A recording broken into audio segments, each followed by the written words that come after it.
Servus, Glück auf und herzlich willkommen zu einer weiteren Folge Taktik Fuchs. Ja Leute, diesmal zum Bundesliga-Heimspiel, 32. Spieltag. Zu Hause gegen den VfB, Südklassiker. Ja, wir gucken mal rein, wie ich mir die Aufstellung vorstellen würde, bevor wir dies tun, wie immer an dieser Stelle. Wenn euch gefällt, was ihr seht, abonniert gerne den Kanal, aber lasst einen Daumen da, lasst einen Kommentar da und ja, damit supportet ihr den Kanal und meine Wenigkeit. Ja, und damit würde ich sagen, gehen wir rein. Aufstellung ist natürlich nicht ganz so easy peasy. Ja, Harry Kane ist noch heiß auf dem Torrekord, von daher wird er sehr wahrscheinlich spielen. Neuer wird wahrscheinlich auch spielen, wenn er nicht gerade irgendwelche Bällchen hat. Ja, Eric Dier ist die einzige Konstante da hinten. Kimmich weiß ich nicht, sag ich euch ganz ehrlich. Wirkte, weiß ich nicht, wer ist da überspielt oder sonst was, ich habe keine Ahnung. Vielleicht braucht er aber auch das Spiel gegen Stuttgart. Alternative gibt es ja eh nicht. Conny Leimer im Mittelfeld viel zu wichtig fürs Rückspiel. Ich weiß nicht, was mit dem Boe ist, ob der auch nur ansatzweise mal wieder irgendwie einsatzbereit wäre. Wenn dem so wäre, würde ich ihn auf jeden Fall aufstellen, wenn nicht, Kimmich. Innenverteidigung, ja. Der Licht wird wohl nicht reichen, da können wir froh sein, wenn es für Real reicht. Hast du die Auswahl zwischen Pest und Cordera, kannst du dir also einen aussuchen. Nach den letzten Sachen, die ich vom Kim gesehen habe, würde ich einen Upa bevorzugen. Sag ich euch, wie es ist. Alternative ist natürlich Kim. Andere Alternative wäre natürlich Leon Goretzka. Das würde ich auch machen. Ja. Kann ich den Goro gleich ganz da hinstellen? Warte kurz. Das macht für mich am meisten Sinn. Wird nicht passieren, ja, brauchen wir nicht drüber reden, aber ganz ehrlich, ich würde mir das mal angucken wollen. Im Hinblick auf Real, wenn De Ligt nicht kann, ja, sorry Leute, aber Upa und Minjay haben so viele Aussetzer, da kannst du auch echt dann Goretzka hinstellen. Schlechter kann das eigentlich nicht machen, meiner Meinung nach. Linke Seite müsste man gucken, wie fit Mazraoui ist. Ansonsten würde ich mit dem Davis beginnen, den ich da jetzt auch erstmal reinnehme. Ja, auch wenn er uns vielleicht dann da irgendwie das Spiel kostet, dann ist das so. Natürlich als Alternative. Mazraoui. Oh, sorry, Leute. Ja, meine Stimme ist Katastrophe gerade. Ich bin leicht angeschlagen. Ja, du könntest natürlich auch sagen, man bringt einen Mazraoui auf rechts und lässt einen Kimmich mal auf der Bank. Ja, könnte man auch machen. Ich weiß nicht.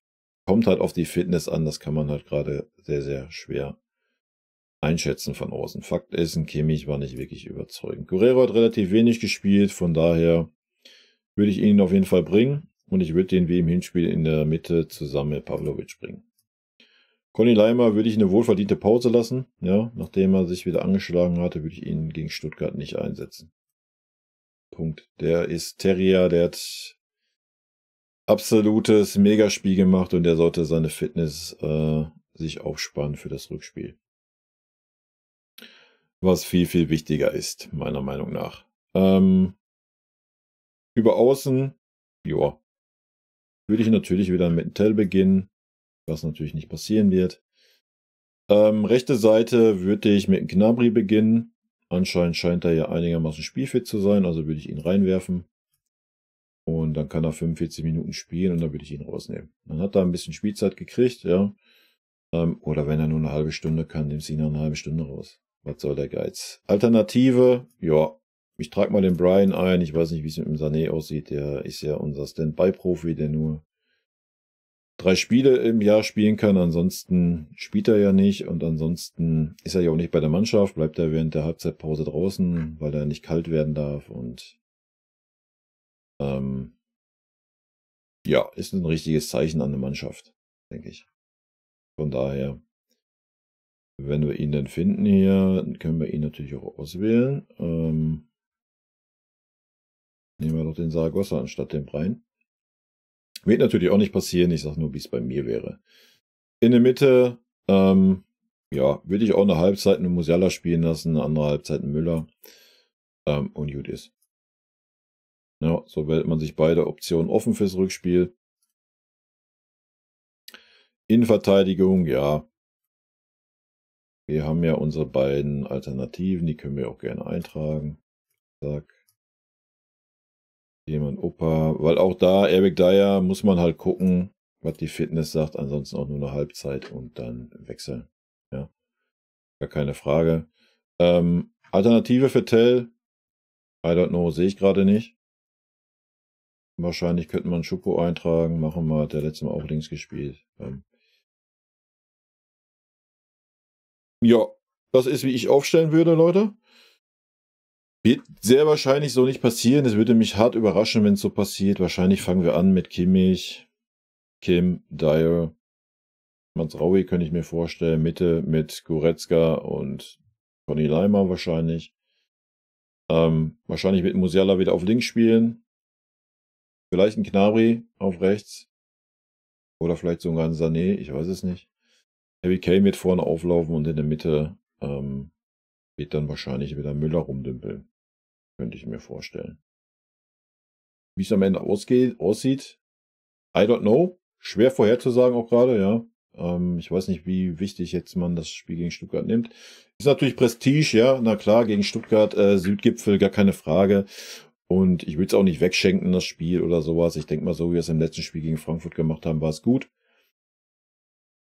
Aber ich würde die Säulen Dyer, De Ligt, Kane, vielleicht ein Musiala, auch ein Mazraoui, auch ein Guerrero, würde ich schon, ja, Max eine Halbzeit geben. Sage ich euch, wie es ist. Ja, der Fokus muss aufs Rückspiel liegen. Das wird schwer genug, nachdem man es im Hinspiel versäumt hat, den Sack zuzumachen. Ja, ist schwierig, da den richtigen Spagat zu finden, denke ich. Auch für Tuchel und den Trainerteam. Gerade was Fitness anbelangt und sowas. Ich bin sehr gespannt, wie sie es handhaben werden. Vielleicht sehen wir auch was ganz Wildes, eine Dreierkette oder was mit Opa und Kim. I don't know. Lassen uns überraschen, ich weiß es nicht. Auch ein Kimmich, weiß ich nicht, ob er überspielt war im Hinspiel. Die Leistung war auch nicht so gut. Da muss im Rückspiel auch eine Menge mehr kommen. Ich weiß halt auch nicht, wie man die Spieler einschätzen soll. Ich glaube, so ein Kimmich ist eher ein Spieler, dass er viel spielt, eher wie, dass er mal eine Pause braucht, genauso wie so ein Harry Kane. Ja, ist so aus der Ferne recht schwer zu beurteilen. Ja, das wäre auf jeden Fall meine Aufstellung, wie ich reingehen würde. Und wie gesagt, ich würde fitnessmäßig auf jeden Fall alles dem kommenden Spiel unterordnen. Wenn so ein Gnabry nach 30 Minuten nicht mehr kann, sollte man ihn rausnehmen, bevor er sich wieder verletzt. Dasselbe mit dem Guerrero, dasselbe mit dem Eric Dyer, mit dem Mazraoui, mit dem Harry Kane. Dann müssen die Spieler auch selbstverantwortlich sein, dass sie es dann anzeigen, wenn sie meinen, es geht jetzt über einen Punkt hinaus, wo wieder ein Verletzungsrisiko da ist. Da muss man ehrlich genug zu sich sein. Aber ich denke mal, das sind die Spiele auch im Hinblick auf das Spiel gegen Real. Und ansonsten, wie gegen Frankfurt, sollten wir das Spiel dann gegen Stuttgart nicht wirklich überbewerten, oder? Egal wie das Ergebnis ist, wichtig ist, dass wir eine einigermaßen vernünftige Einstellung auf den Platz bringen. Ja, und wenn das Ergebnis dann nicht stimmt, dann ist das so. Ja, fertig. Klar ist es immer gut, mit einem positiven Gefühl dann ins Rückspiel zu gehen, aber also ganz ehrlich, wenn du nicht gerade 3-4-0 auf die Fresse kriegst gegen Stuttgart, ist das, glaube ich, völlig Wurst, ob du das Spiel jetzt 1-1 spielst, 2-1 gewinnst oder 2-1 verlierst. Also ich glaube, das hat relativ wenig Einfluss auf das Spiel gegen Real Madrid. Gut, mein Tipp.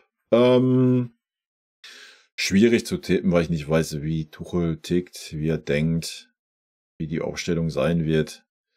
Von daher sage ich einfach mal 2-1.